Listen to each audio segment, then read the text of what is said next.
Vous allez très bien.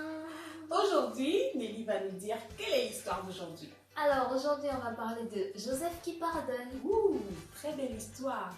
Te rappelles-tu dans l'histoire de Joseph qu'à un moment donné, il y avait une grande famine dans beaucoup de pays, sauf en Égypte. Te rappelles-tu de ça? Oui, moi je me rappelle de ça, et toi? Et on va te raconter. Dieu avait donné à Joseph de trouver grâce aux yeux de Pharaon par l'explication de ses rêves. Dieu annonce que dans 7 ans, il y aura une grande famine dans tous les pays. L'Éternel donne à Joseph de la sagesse. Il sait comment prévenir cette famine.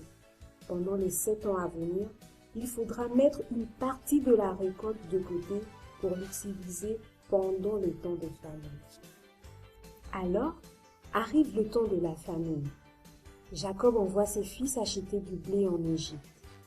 Mais il demande qu'on lui laisse Benjamin, le deuxième fils de sa bien-aimée Rachel. Après avoir perdu Joseph, il ne veut pas prendre le risque de perdre aussi Benjamin. Pendant ce temps en Égypte, c'est Joseph qui commande le pays. Le pharaon lui a laissé la liberté de faire comme il veut. Il vend du blé aux Égyptiens, mais aussi aux autres nations.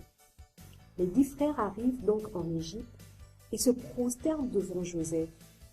Cela ne te rappelle rien? Si, moi ça me rappelle le songe que Joseph avait eu lorsqu'il était plus jeune.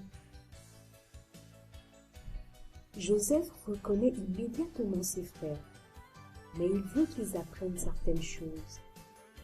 Il n'y a pas dans le cœur de Joseph de la vengeance, non, non, non, pas du tout. Mais il veut les emmener à reconnaître leur nature, la dureté de leur cœur. Il y a dans le cœur de Joseph un désir profond de pardon réciproque. Alors, à plusieurs reprises, Joseph les traite d'espions, mais eux se justifient à chaque fois en disant « Nous sommes simplement venus acheter du blé. Nous sommes tous fils d'un même homme. Nous sommes sincères. Nous sommes 12 frères. Le plus jeune est resté avec notre père. Et il y en a un qui n'est plus. » Sûrement que dans le cœur de Joseph, beaucoup de mauvais souvenirs sont revenus. Mais il aime ses frères et il veut les retrouver tous ainsi que son père. Là encore, Joseph prouve qu'il est un homme bon et sage. Joseph leur dit, « Voici comment vous serez éprouvés.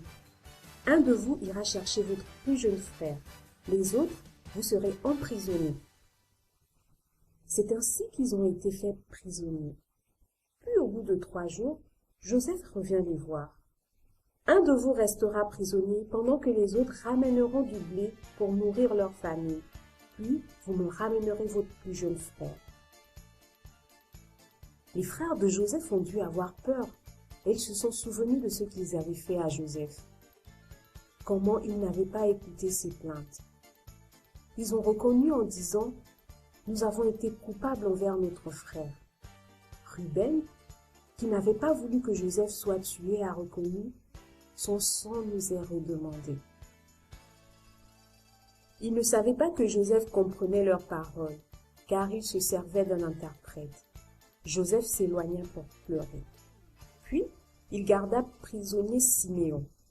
Joseph fit charger leur sac de blé et il remit leur argent dans leur sac et leur donna des provisions pour la route. Ils repartirent d'Égypte et sur leur chemin, ils virent l'argent dans leur sac et ils craignirent qu'on les traite de voleurs. Arrivés auprès de Jacob, ils lui racontèrent tout ce qui s'était passé.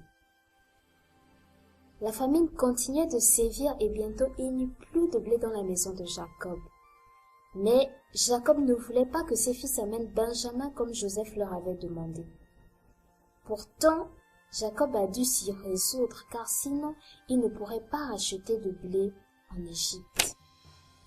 Quand Joseph vit arriver ses frères avec Benjamin, il fit préparer un repas pour qu'ils mangent tous ensemble. Les frères de Joseph craignaient qu'on leur fasse du mal à cause de l'argent qui était dans leur sac. Mais l'intendant leur dit de ne pas s'inquiéter, que la paix soit avec vous, ne craignez rien, C'est votre Dieu, le Dieu de votre Père, qui vous a donné un trésor dans vos sacs. » Il leur amena Siméon qui était resté en prison. Il les fit rentrer dans la maison de Joseph. Joseph se présenta devant eux, demanda des nouvelles de leur père. Puis, il vit Benjamin. Il fut tellement ému qu'il dut aller pleurer dans une autre pièce. Puis ils mangèrent et se réjouirent ensemble. Le jour de leur départ arriva. Joseph demanda à son intendant de charger leur sac de vivres, de remettre leur argent et de déposer dans le sac du plus jeune sa coupe. Puis de les poursuivre et de les arrêter à cause de la coupe de Joseph. Surpris et sûr qu'il y avait une erreur, ils dirent que celui qui aura la coupe mourra et les autres seront gardés esclaves. Tous virent que la coupe était dans le sac de Benjamin.